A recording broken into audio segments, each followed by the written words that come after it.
troubadour narrates folklore. The last poet. 21st century griot, my spoken words potent. Open mics unwrapped. This is the dozens. This is toasting, emceeing, emotional sermons, urban myths. This is atonement. For those who may not know who you are, how do you introduce yourself? I normally say Tommy Evans, multidisciplinary creative. So I'm probably most known for my background as a musician and as a spoken word artist, but that's just one tip of the iceberg in terms of my artistry. So I'm proficient in about a dozen different disciplines. Oh, wow. And have a passion for so many forms of artistry, whether it's spoken word, music, the visual arts, which is my original background. So I'm from a family of artists, architects. My first degree was in graphic design, visual communications. Oh, wow. So even all my videos, that's me acting as art director on them. I'm also a screenwriter, director, actor. So I have my fingers in many delectable pies, basically. Oh, so you're like a true creative. I suppose so. It could be that whole nature nurture thing as well. I suppose it's something I've been socialized into because I'm from a family background where the arts were appreciated and encouraged. So from young, I've had that support to pursue my passion, which is the arts. So yeah, I've been blessed. Oh, that's good. But brilliant, man. That's brilliant. So how does that translate to your projects this year? Wow. So as we were discussing off camera, try not to have too much off camera discussions because then you miss out on all the juicy details of the interview. But so I've been pushing the spoken word hard for the past 3 or 4 years. And for me, it's a graceful evolution of style because my background prior to that is as a rapper. So in terms of how I structure my poetry, it's very hip hop in terms of the aesthetic and sensibilities. And so I see myself as a storyteller, and with rap and poetry, essentially you yourself are foregrounded and made more salient as the storyteller. So you're both narrator and subject of the story. And what I'm trying to push this year is a different aspect of my storytelling. So my directing, acting, a bit of screenwriting as well, where it's less about me and it's more about the people I'm collaborating with or the stories that we're trying to share. So I've got a few projects that I'm working on at the moment.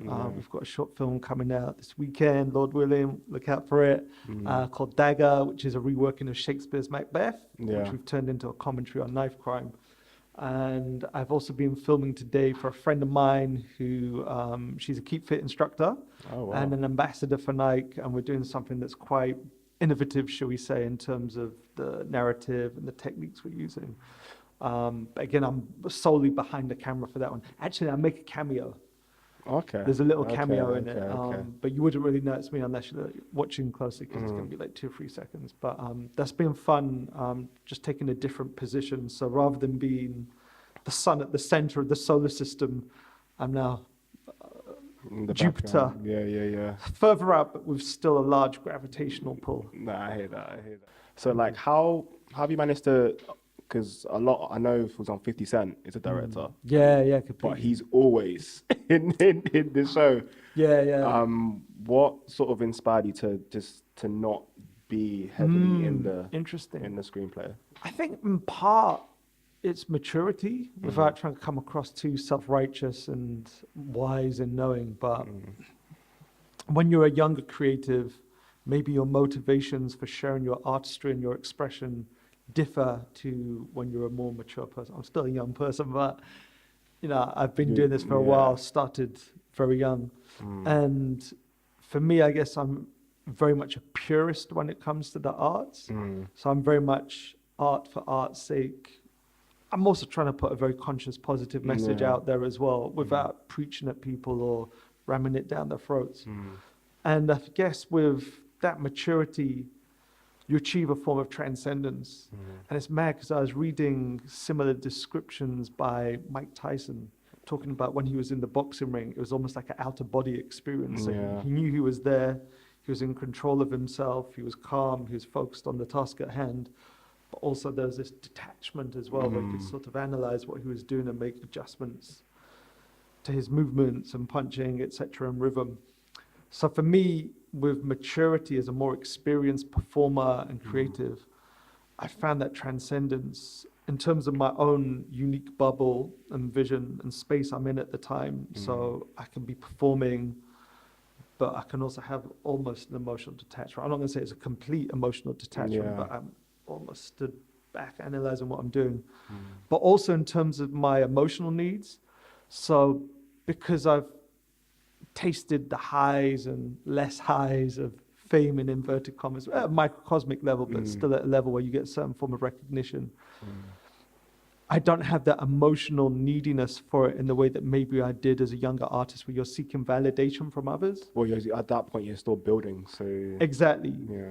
And maybe I've learned the hard way that your own self-esteem can't be predicated upon the approval of other human beings. You have to be in peace with yourself and with your creator.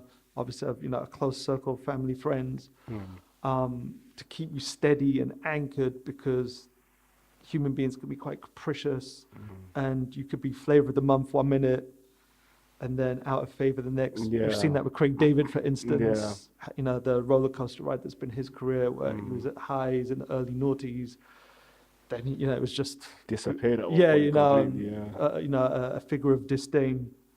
Whereas now he's been reborn and is seen as an elder statesman. So I guess part of that stepping back on that side is just to let the stories come to the forefront. And ultimately, again, that comes down to his purest approach to art. It's the stories that matter and how we share them creatively. Oh, cool. Oh, I appreciate that. That's all good. I need to take a minute to digest that, so I'm going to take a moment.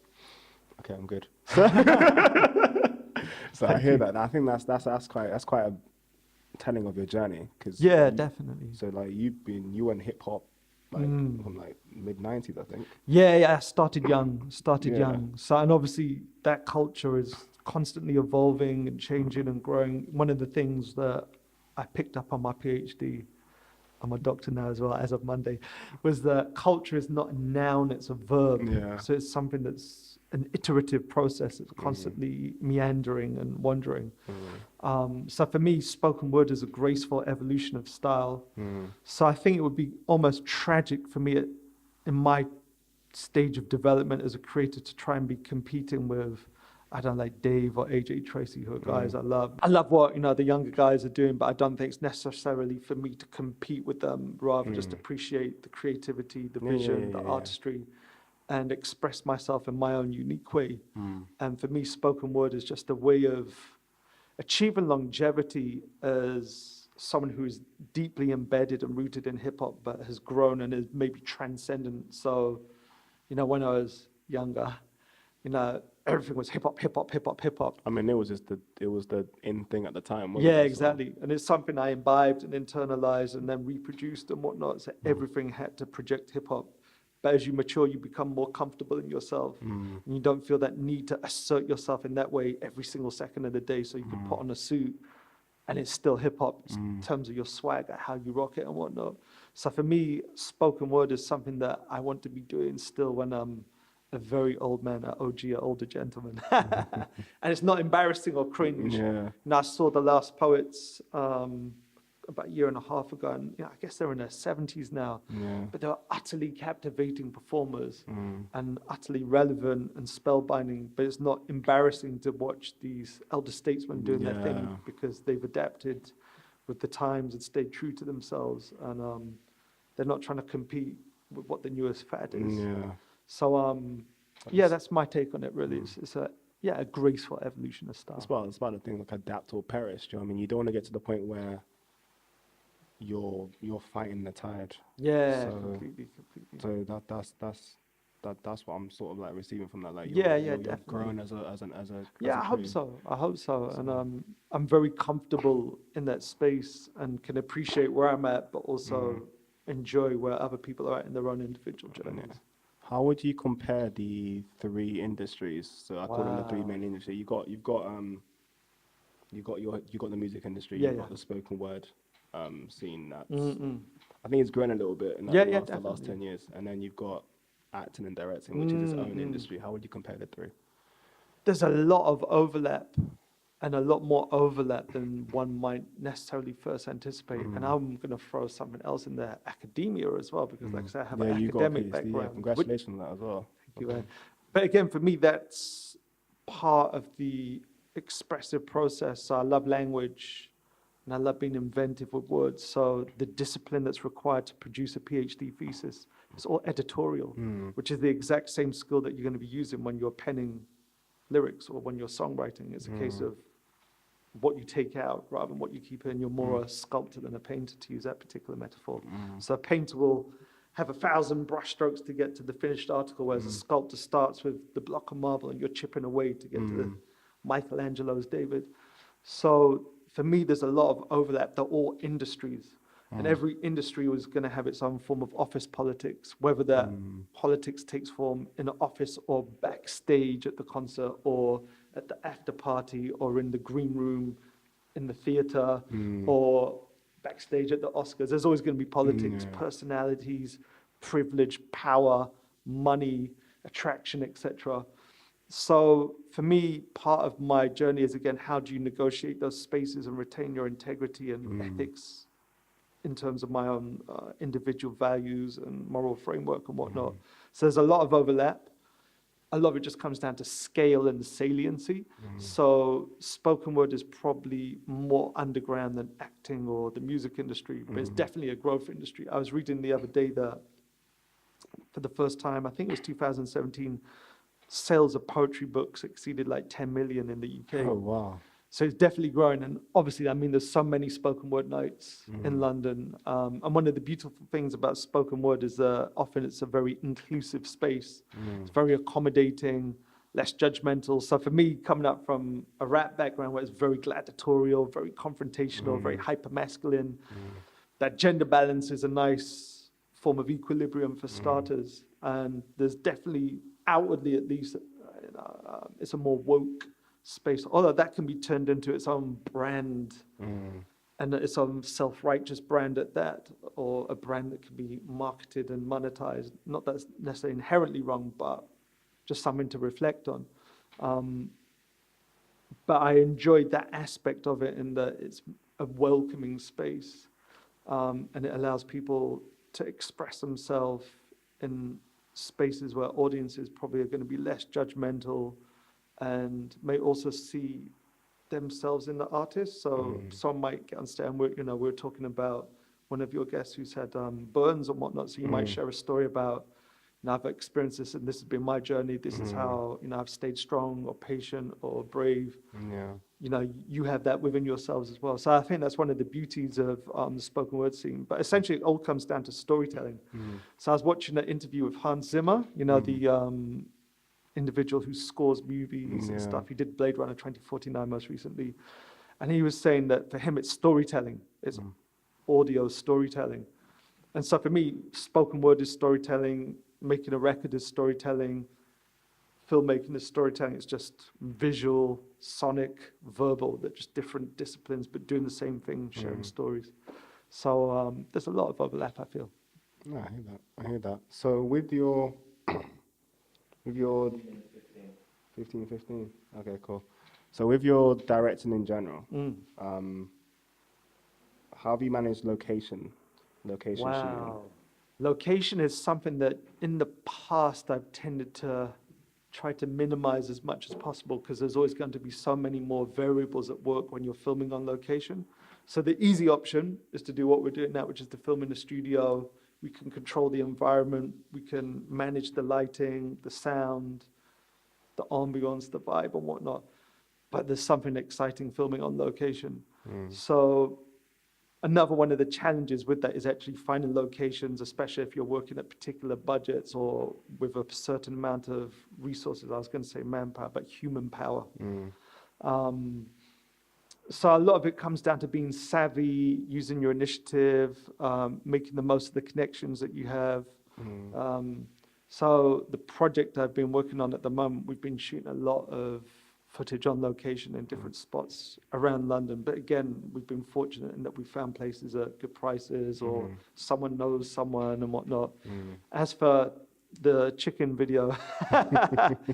For that one, I suffered from my art, and we had to go into a lot of chicken shops and film. I wouldn't say clandestinely, but it's a public space, and obviously we're careful to, see who's in shot and whatnot. But yeah, we suffered for our art and ate a lot of chicken. Well, that's not a bad thing, or depending on your preference. On Yes, chicken, I guess, yeah. Yeah. I often add the caveat when I perform that piece live. I often say, are there any vegetarians or vegans in the room? This is tongue in cheek, so it's not intended to offend. I used to be vegetarian as well, and I hope to be again one day.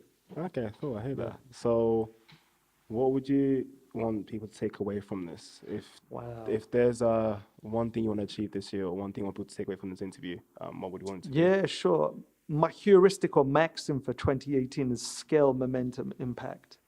So I'm fortunate in that I've been doing my artistry for a long time, professional level, enjoyed a certain amount of success with it. But I'm a very ambitious, driven person. So for me, I want to scale it and increase the size of what we do. That's all well and good, but can you sustain it? Which is where momentum comes in, because obviously we've seen so many artists throughout history, whatever discipline they're in, that might blow up and then they're forgotten easily. So for me, it's all about longevity and building a legacy, which is the impact part as well. So I have a long career doing this, which I've been fortunate. I've been doing this since I was a child, basically. I want to be doing this till I'm old and grey, Lord willing. And then also, most importantly, what is the impact of it? How do you change people's lives? First and foremost, your own life. So professionalizing it, monetizing the craft, traveling, meeting, inspiring people, inspiring others with your art. And even if it's just one person, that's job done, So if someone, like we say, gets up on stage and shares their story, something that they've had to be courageous about or face challenges, you could plant that seed in someone else. I remember seeing an interview with Tupac, and he was saying something along the lines of, look, I'm not going to be the person that starts a revolution, but my music might inspire someone to do that. So I sort of look at it in a similar way. I don't necessarily see myself center stage, although I don't mind being. I have no moral conundrums with that. But I just want to put positive artistry out there that I enjoy first and foremost. There's no point doing it if you're not enjoying it. But that hopefully spreads a positive message without being too corny and preachy at the same time. Cool. Well, look, I hope 2018 works out. I do too. The way it's been planned. Cool. We're going to work hard for it, man. Oh, definitely. Cool. Tony, it's been a pleasure. Guys, like, comment, subscribe, and we're out. Peace.